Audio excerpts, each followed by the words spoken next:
ارے ہمارے محمد کا قصیدہ ہے، اس کا ثانی ہی کوئی نہیں ہے. جس طرح محمد کا ثانی کوئی نہیں، اس طرح محمد کے قصیدے کا ثانی کوئی نہیں.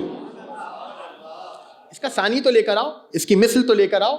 یہ ہے تعریف. تو پروردگار نے قرآن میں ہر نبی کی تعریف، ہر نبی کے بارے میں بتا دیا. آدم یہ تھے، نوح یہ تھے، ابراہیم یہ تھے، موسیٰ یہ تھے، عیسیٰ یہ تھے، یحییٰ یہ تھے، سلیمان یہ تھے، محمد یہ ہیں. جان لو، تاکہ یہ نہ کہہ سکو کہ میں جانتا ہی نہیں تھا آدم کون ہے، مجھے کیا معلوم کہ نوح کون ہے. تو قرآن نے پہلے ہی ذکر کر دیا نا. تو جب مقام تعریف پر آیا اور حضرت آدم کا نام لیا تو قرآن نے کہا علم آدم الاسماء کلہا، ہم نے جناب آدم کو تمام کے تمام اسماء کا علم دے دیا. توجہ توجہ، نقطہ آپ کے حوالے کرنے جا رہا ہوں. ہم نے جناب آدم کو تمام کے تمام اسماء کا علم دے دیا. جب نوح کی تعریف کی تو کہا وَلَقَدْ أَرْسَلْنَا نُوحًا إِلَىٰ قَوْمِهِ إِنَّا لَكُمْ نَذِيرٌ مُّبِينٌ، کہ جب ہم نے نوح کو بھیجا ان کی قوم والوں کی طرف تو نوح نے جا کر یہ کہا کہ میں تمہارے درمیان روشن واضح طور پر نذیر بنا کر بھیجا گیا ہوں. اور جب تعریف کی جناب ابراہیم کی تو قرآن نے کہا وَاتَّخَذَ اللَّهُ إِبْرَاهِيمَ خَلِيلًا، ہم نے اللہ نے جناب ابراہیم کو اپنا دوست بنایا، اللہ نے جناب ابراہیم کو اپنا خلیل بنایا. جب تعریف کی جناب موسیٰ کی تو آواز دی فرجع موسیٰ الی قومہ غضبان آسفا، ہم نے موسیٰ اپنی قوم کی طرف واپس اس حالت میں پلٹے کہ شدید حیبت میں تھے، شدید غصے میں تھے. جب تعریف کی جناب سلیمان کی تو کہا فسخرنا لہ الریح تجری بامرہ، ہم نے جناب سلیمان کے لیے تمام کی تمام ہواؤں کو مسخر کر دیا. اب یہ ہوائیں چلتی ہیں، جملہ آپ کے حوالے کرنے جا رہا ہوں، اب یہ ہوائیں چلتی ہیں تو سلیمان کی مرضی سے چلتی ہیں. اور جب تعریف کی جناب یحییٰ کی تو کہا کانوا لنا خاشعین، یحییٰ ہمارے خاشع اور متواضع بندوں میں سے تھے. جب تعریف کی جناب عیسیٰ کی تو قرآن نے آواز دی وآتینا عیسیٰ ابن مریم البینات وایدناہ بروح القدس، ہم نے جناب عیسیٰ کی مدد کی، جناب عیسیٰ کو بینات عطا کیے اور ان کی مدد کی روح قدس کے ذریعے. اور جب تعریف کی میرے محمد مصطفیٰ کی تو ایک مرتبہ قرآن نے آواز دی وما ارسلناک الا رحمۃ للعالمین، اے میرے حبیب ہم نے آپ کو عالمین کے لیے رحمت بنا کے بھیجا. تو جب مصطفیٰ نے دیکھا کہ امت جان چکی آدم کون ہے، امت جان چکی کہ نوح کون ہے، امت جان چکی کہ ابراہیم کون ہے، امت جان چکی کہ موسیٰ کون ہے، امت جان چکی سلیمان کون ہے، امت جان چکی یحییٰ کون ہے، امت جان چکی عیسیٰ کون ہے، امت جان چکی کہ میں محمد کون ہوں. پھر کہا من اراد ان ينظر الى آدم في علمه والى نوح في فهمه والى موسى في بطشه والى ابراہیم في خلته والى سلیمان في حشمته والى یحییٰ في زہده والى عیسیٰ في صفوته والى محمد في کمالہ فلینظر الی علی ابن ابی طالب. جو چاہتا ہے کہ آدم کو علم میں دیکھے، نوح کو فہم میں دیکھے، ابراہیم کو خلت میں دیکھے، موسیٰ کو ہیبت میں دیکھے، سلیمان کو حشمت میں دیکھے، یحییٰ کو زہد میں دیکھے، عیسیٰ کو صفت میں دیکھے. اور جو چاہتا ہے کہ مجھ محمد کو کمال میں دیکھے، اسے چاہیے کہ وہ علی ابن ابی طالب کو دیکھے.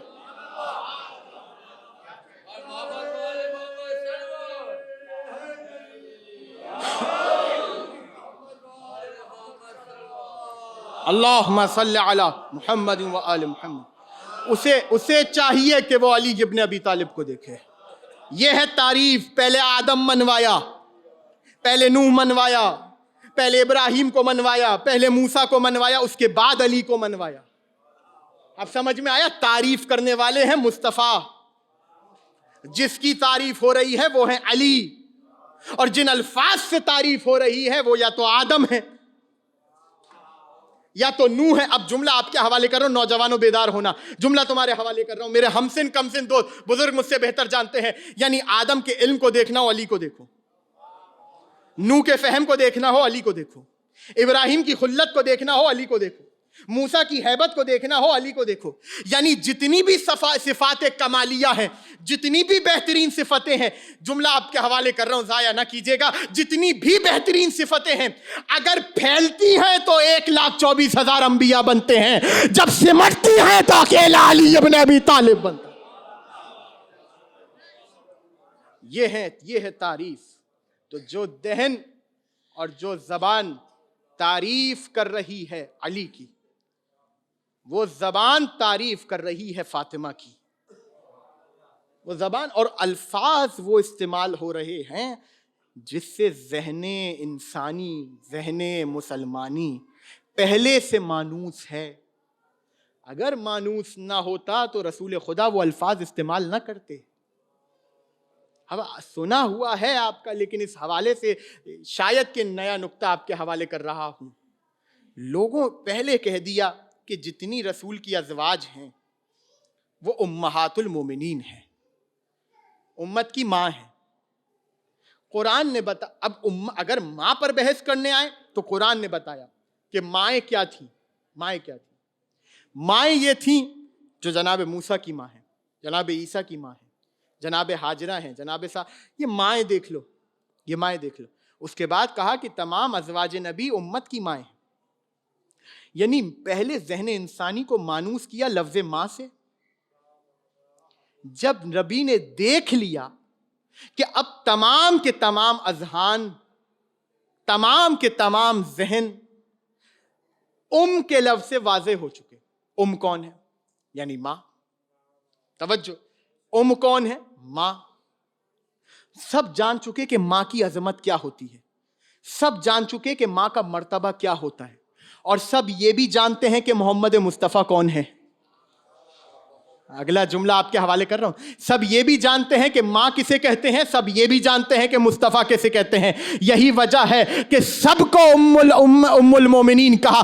واحد سیدہ ہیں جن کو ام المومنین ام المسلمین نہیں کہا، بلکہ کہا ام ابیہا، اپنے باپ کی بھی ماں ہے،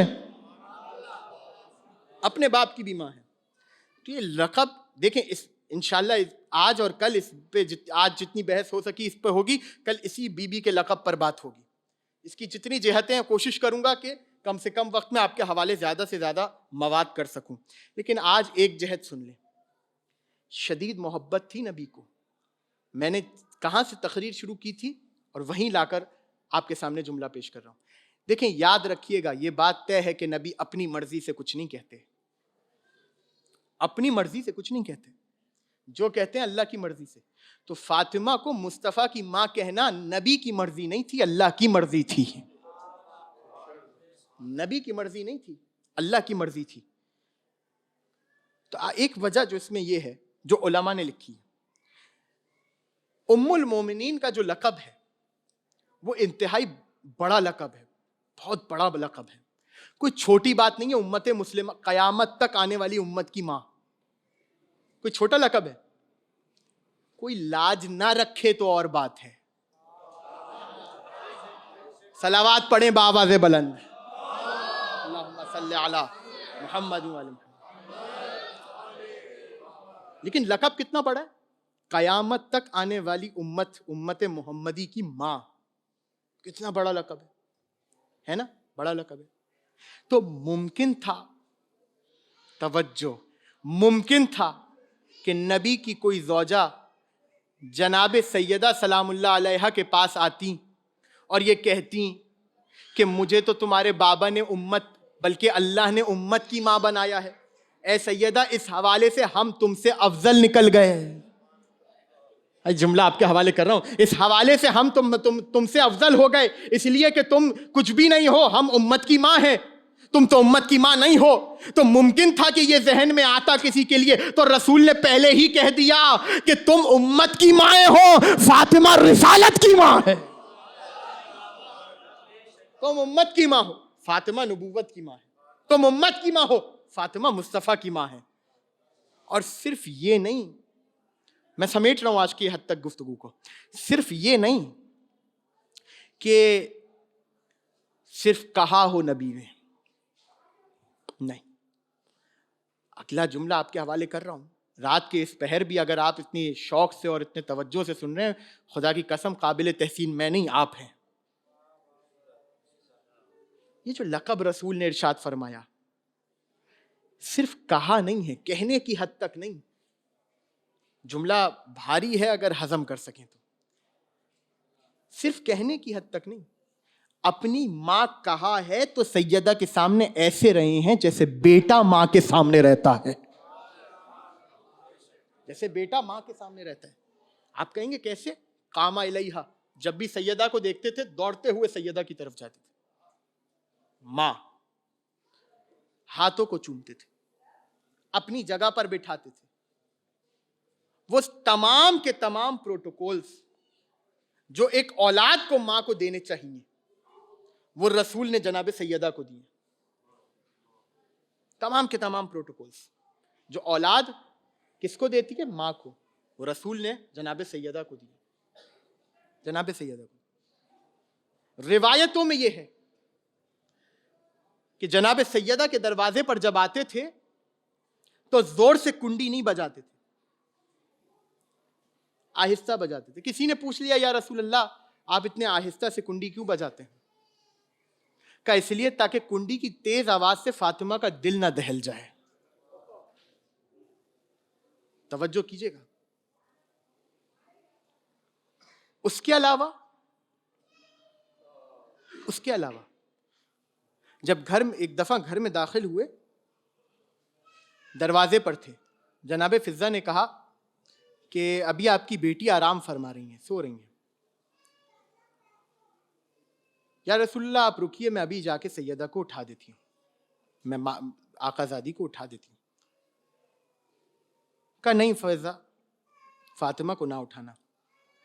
یہ کہہ کے رسول دروازے پر کھڑے ہو گئے۔ روایت کہتی ہے جب تک سیدہ کی آنکھ نہیں کھل گئی رسول دروازے پر کھڑے رہے دروازے پر، تاکہ سیدہ کو اذیت نہ ہو۔ اس طرح کے کئی واقعات ہیں عزیزوں کہ جہاں پر تکریم کی ہے رسول خدا نے جناب سیدہ کی۔ بہت سی روایتیں وہ ہیں جو دروازے سے متعلق ہیں۔ کھڑے ہوتے تھے کم سے کم 6 ماہ، زیادہ سے زیادہ مہینوں، اور کھڑے ہو کر سلام کیا کرتے تھے، السلام علیکم یا اہل بیت النبوہ، اے نبوت کے گھر والوں آپ پر میرا سلام۔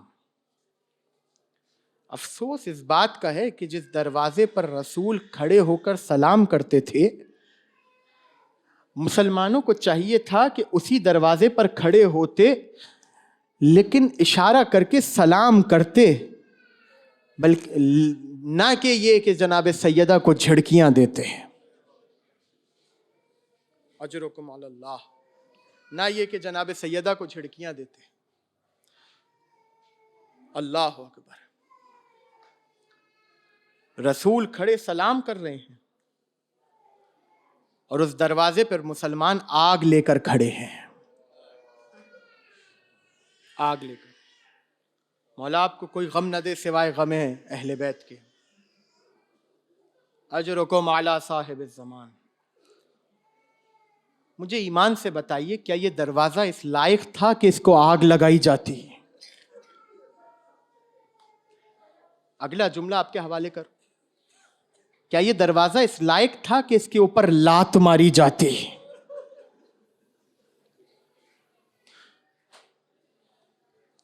اللہ اکبر، اللہ اکبر۔ سیدہ پشت دروازہ پر، حکم دیا گیا کہ وہ لکڑیاں لے کر آؤ جو دیر تک آگ کو پکڑے رکھے ہیں۔ امام محمد باقر علیہ السلام فرماتے ہیں کہ وہ لکڑیاں کہ جن لکڑیوں سے جناب سیدہ کے دروازے کو جلایا گیا تھا وہ آج بھی ہمارے پاس موجود ہیں، اور جب قائم تشریف لائیں گے تو انہی لکڑیوں سے ان دونوں کو جلائیں گے۔ لکڑیاں جمع کی گئیں، سیدہ کے دروازے پر لکڑیوں کو جمع کیا گیا، آگ لگائی جا رہی تھی۔ جانتے ہیں دروازے سے آواز کیا آئی تھی؟ آواز آئی تھی اخرجی علیًا، اے فاطمہ علی کو باہر بھیجو۔ بی بی نے ایک جملہ کہا علی ابھی قرآن کے کاموں میں مصروف ہیں۔ آپ سب غیرت مند بیٹھے ہیں، آپ سب غیرت ولایت لے کر بیٹھے ہیں۔ ایک جملہ آپ کے حوالے کروں، یہ جملہ سن کے گزر جانے کے لیے آسان ہے، لیکن اگر محسوس کریں اور یہ سوچیں کہ دروازے کے پیچھے کھڑا کون تھا، اگر یہ جملہ ہمارے گھر کی کسی خاتون کو کہا جاتا تو خون کھول جاتا عزادارو۔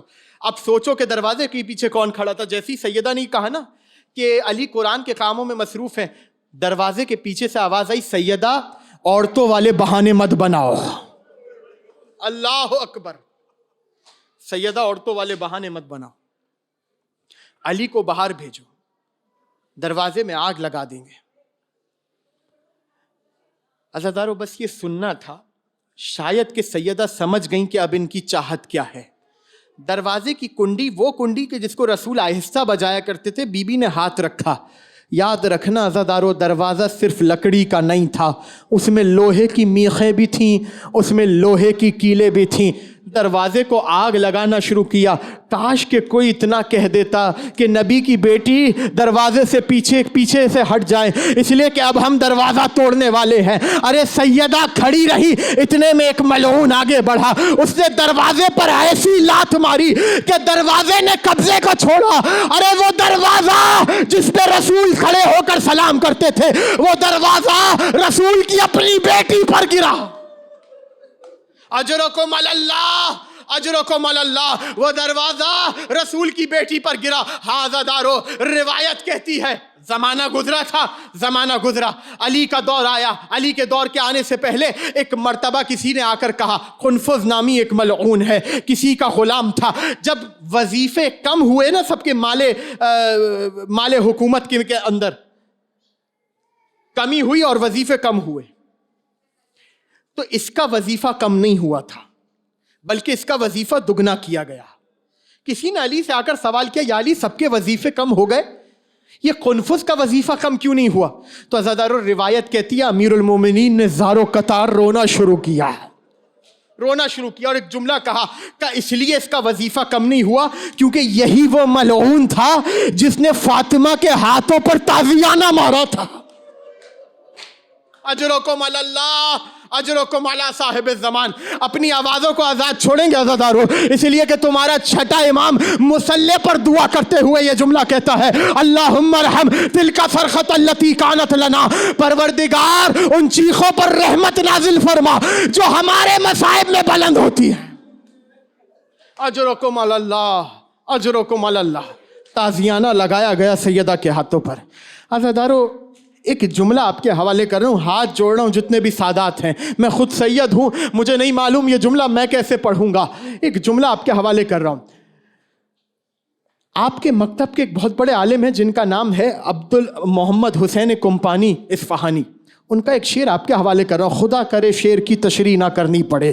ہاتھ میرے جڑے ہوئے ہاتھ دیکھنا اور یہ شعر سن لینا. وہ کہتے ہیں، لست ادری خبر المسمار صدرہا خزینۃ الاسرار. مجھے نہیں معلوم دروازے کی اس کیل کے بارے میں. ارے اس سینے سے پوچھو جس سینے میں وہ کیل آ کے دھسی تھی. ارے اس سینے سے پوچھو جو اسرار الہی کا خزینہ تھا. عزادارو ایک تو ہوتا ہے جھٹکے سے زخم لگے اور ہٹ جائے. روایت کہتی ہے کہ جب سیدہ پر دروازہ گرا اور وہ کیل سیدہ کے پیوست تھی، روایت کہتی ہے کافی دیر قنفذ منامی ملعون اسی دروازے پر پاؤں رکھ کر کھڑا رہا. سیدہ آواز دیتی رہی، یا فضا الیک فخذینی، فضا مجھے سنبھالو، میرا منہ سے نہ مارا گیا. اجرکم علی اللہ. کریں گے عزادارو، کوئی نہیں تھکے گا، اپنی اپنی آوازوں کو بلند کریں گے. روایت کہتی ہے جب سیدہ دروازے کے نیچے تھی نا، بی بی نے اپنے مصائب خود پڑھے ہیں عزادارو، بی بی نے اپنے مصائب خود پڑھے ہیں. اور بی بی نے یہ جملہ کہا ہے کہ جب میری آواز بلند ہوئی تو بی بی فرماتی ہے، اور یہ مقاتل میں موجود ہے، ضربنی علی وجہی.